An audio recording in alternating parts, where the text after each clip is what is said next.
Hey guys, John here from Album Review TV. Today I'm reviewing the new Linkin Park studio album. It's called Living Things. It comes out June 26th. The album leaked a little bit ahead of time, actually a little bit earlier than usual, earlier than albums usually leak. Anyways, I'm glad I got my hands on it. I just hope it doesn't affect the band's album sales too much because they've turned out a great album here. Now, this album harkens back to stuff like Meteora and Hybrid Theory while taking elements from those two albums right there and mixing it with their new sound that they found on 1,000 Suns, which many of you may know I was not a big fan of.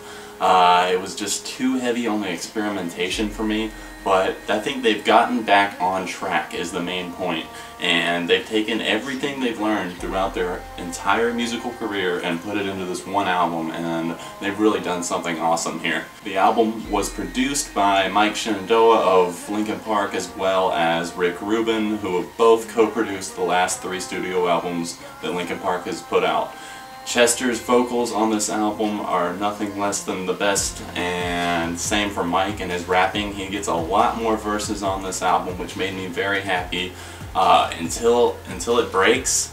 Mike's got almost the whole song on that one, it feels like.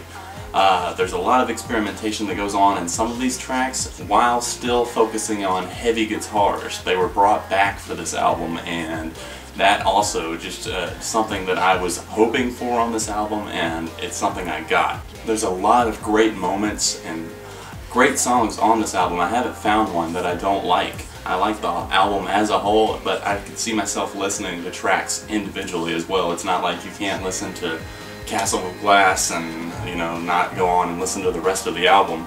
You can do that. You can pick and choose what songs you want to, or you can listen to the album as a whole and it still flows together perfectly. My hopes were high for this album after hearing Burn It Down.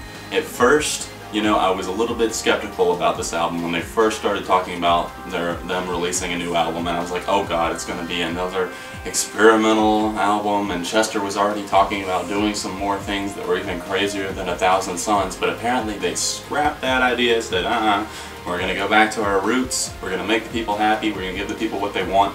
And that's what they did right here, while still taking what they learned off of 1,000 Suns, and they did it well. The album starts off with Lost in the Echo, a song that harkens back to stuff like In the End, other stuff like that, and it sounds like something Linkin Park may have done a while back, but it also sounds like something completely new at the same time, which is, I'm not sure how they did it, but they made this album feel familiar, but something new at this exact same time. It starts off with the tracks Lost in the Echo, In My Remains, Burn It Down, Lies, Greed, Misery, and then I'll Be Gone and Castle of Glass. It starts off very solid all the way, and then it just crashes into this song called Victimized. It's this short, under 2-minute song that is just full of anger. Now, I read this article on MySpace. I know, MySpace, who the hell uses MySpace anymore? Well, they had this thing where they got to listen to the album ahead of time, so I read it and they wrote down their thoughts on what they thought about the album. And they called Victimized Linkin Park's hardest song yet. Now, it is a very hard song and one of the hardest of their career, but it's not their hardest song yet. It's a very hard-hitting and angry song, but not their hardest yet. There's a lot of angry songs on the album, and there's a lot of great lyrics. They did a great job writing this album because they're angry again, and it's not all the political bullshit, they're just angry in general. And there's a lot of themes that you might see recurring on this album, like broken promises, being lied to, and that is a very common word on the album, promise and lies, because those are something apparently they are very familiar with. Lies, Greed, Misery is probably my favorite on the album. That song is just intense. It's only 2.5 minutes long. It was the second song released from Living Things ahead of the album's release. And that song, when the chorus comes in and Chester just starts screaming, I want to see you choke on the lies, swallow up your pride, suffer all alone in your misery. I'm sitting here at my computer just screaming along, just like, I want to see you choke on the lies. I just get angry like I used to when I listen to Linkin Park. I used to scream along the lyrics to Meteora and Hybrid Theory, and I find myself doing that again, and it's great.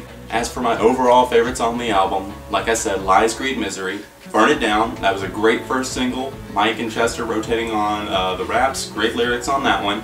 Castle of Glass, Great chorus, one of the best choruses on the album in my opinion.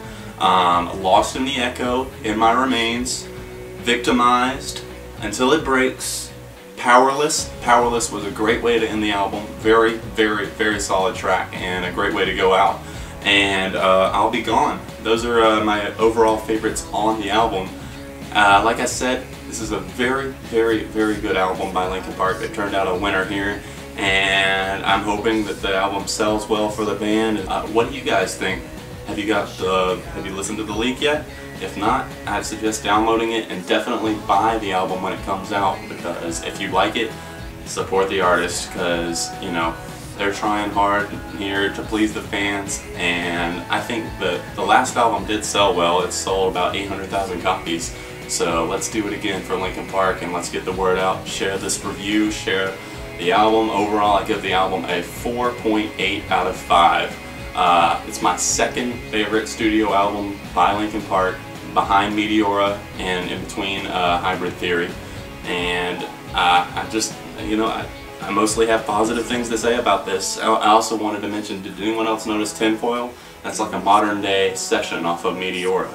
Anyways, guys, I'll leave you with these thoughts. Leave it down in the comments what you thought about it, and if you're totally hyped for the album, or if you're just going to wait to listen to it until you get your CD copy or whatever. I'll see you guys very soon. A lot of great reviews coming up. Please subscribe and share the review.